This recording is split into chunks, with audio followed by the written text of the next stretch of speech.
চৰ্দাৰ দুধনৈ পূৰ্বাঞ্চল ৰাভা সমাজৰ সন্মানীয় সভাপতি সম্পাদক মহোদয়, সন্মানীয় উপসভাপতিদ্বয়, সহ সম্পাদক ডাঙৰীয়া, সন্মানীয় উপদেষ্টা মণ্ডলী আৰু কাৰ্যকৰী সমিতিৰ সন্মানীয় সদস্যসকল, পূৰ্বাঞ্চল ৰাভা মহিলা সমাজৰ সন্মানীয় সভানেত্ৰী বাইদেউ, সম্পাদিকা বাইদেউ, সন্মানীয় উপসভানেত্ৰী বাইদেউ, সহ সম্পাদিকা বাইদেউ, সন্মানীয় উপদেষ্টা মণ্ডলী আৰু লগতে কাৰ্যকৰী সমিতিৰ সন্মানীয় সদস্যসকল, দুধনৈ পূৰ্বাঞ্চল ৰাভা যুৱ ছাত্ৰ পৰিষদৰ সন্মানীয় সভাপতি সম্পাদক ডাঙৰীয়া, সন্মানীয় উপসভাপতি সহ সম্পাদক ডাঙৰীয়া,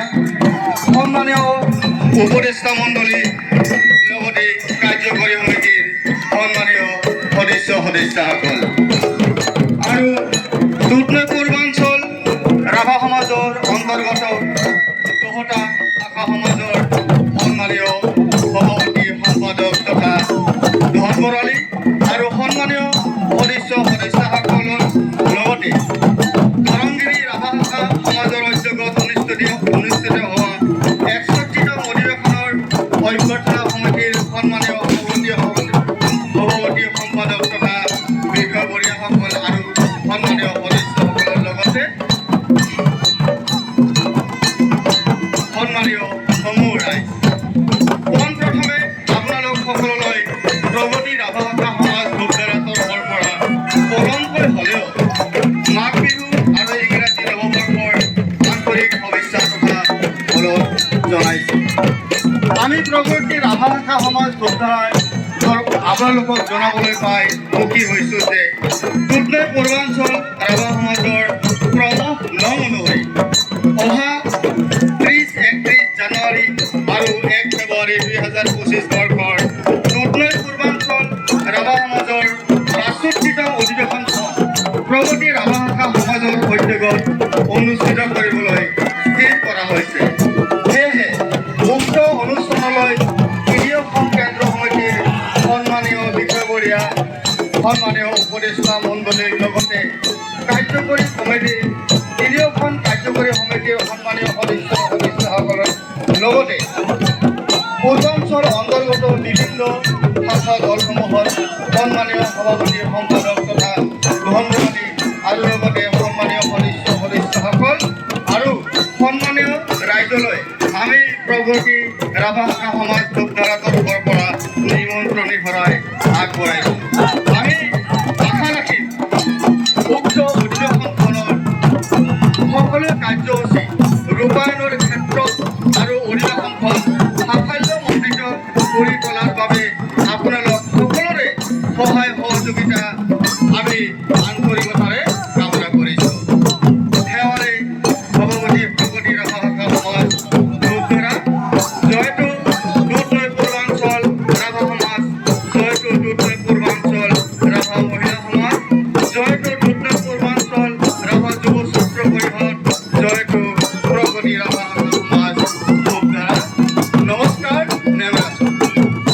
এইখিনিতে আমি আমাৰ দুধনৈ পূৰ্বাঞ্চল ৰাভা সমাজৰ সভাপতি মহিলা পৰিষদৰ মহিলা সমাজৰ সভানেত্ৰী তথা যুৱ ছাত্ৰ পৰিষদৰ সভাপতি আমি সম্ভাষণ জনাবলৈ ওলাইছোঁ।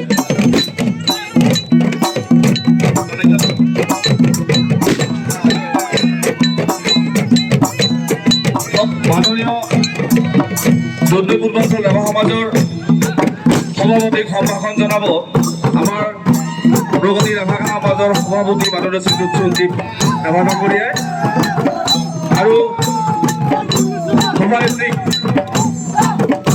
সম্ভাষণ জনাব আমাৰ মহিলা সমাজৰ ভাষা সমাজৰ সভানেত্ৰী সুমিত্ৰা ৰাভা বাইদেৱে আৰু যুৱ ছাত্ৰ পৰিষদৰ সভাপতিক সম্ভাষণ জনাব আমাৰ ভাষা যুৱ ছাত্ৰ পৰিষদৰ সভাপতি শংকৰ ৰাভাই।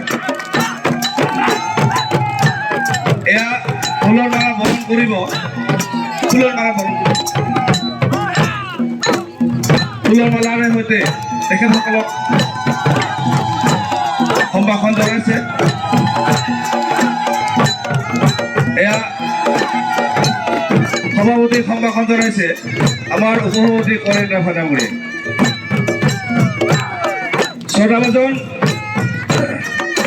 দুধনৈ পূৰ্বাঞ্চল ৰাভা সমাজৰ সন্মানীয় সভাপতি মহাশয় তথা মহিলা সমাজৰ সভানেত্ৰী যুৱ ছাত্ৰ পৰিষদৰ সভাপতি তথা তিনিটা সংগঠনৰ বিষয়ববীয়াসকল তথা কাৰ্যকৰী সমিতিৰ সদস্যসকল, বিভিন্ন শাখাৰ পৰা অহা সন্মানীয় সভাপতি সম্পাদক ধনৱৰী প্ৰমুখ্যে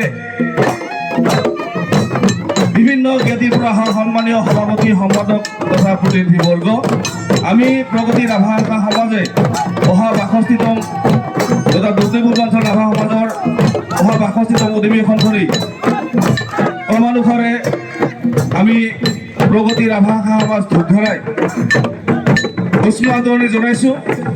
উক্ত অনুষ্ঠানত তথা উক্ত অধিৱেশন কৰি আপোনালোকৰ সকলোৰে সহায় সহযোগিতা দিহা পৰামৰ্শ পোৱাৰ উদ্দেশ্যে আমি আপোনালোকক সকলোলৈ পুনৰবাৰ স্বাগতম জনাইছোঁ। ধন্যবাদ। মেম ৰাছে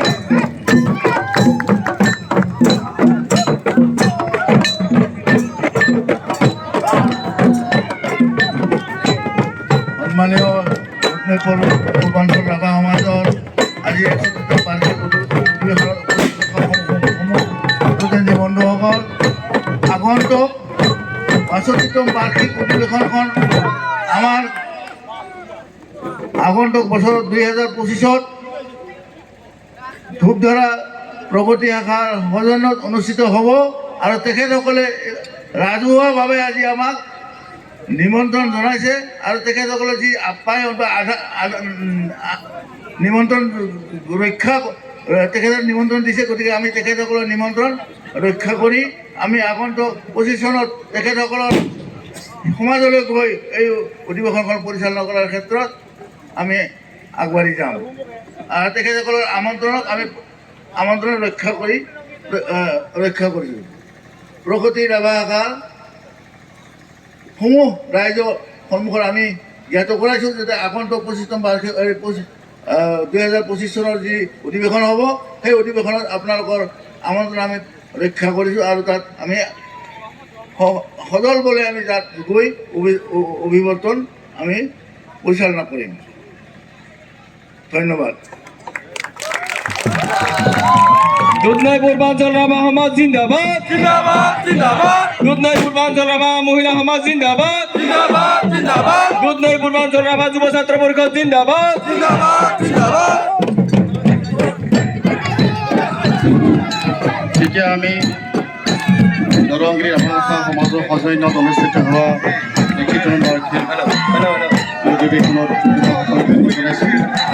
আগন্তুক ৬২তম বাৰ্ষিক অধিৱেশনখন যিহেতু প্ৰগতি শাখাৰ মাধ্যমে অনুষ্ঠিত হ'ব, গতিকে আমি আনন্দিত আজিয়ে ভগৱানৰ ওচৰত প্ৰাৰ্থনা জনাই সেইখন অধিৱেশন যাতে সাফল্যমণ্ডিত হয় তাকে কামনা কৰি সমিতি তৰফৰ পৰা তেখেতক আমি বিদায়ী সম্ভাষণ জনাইছোঁ।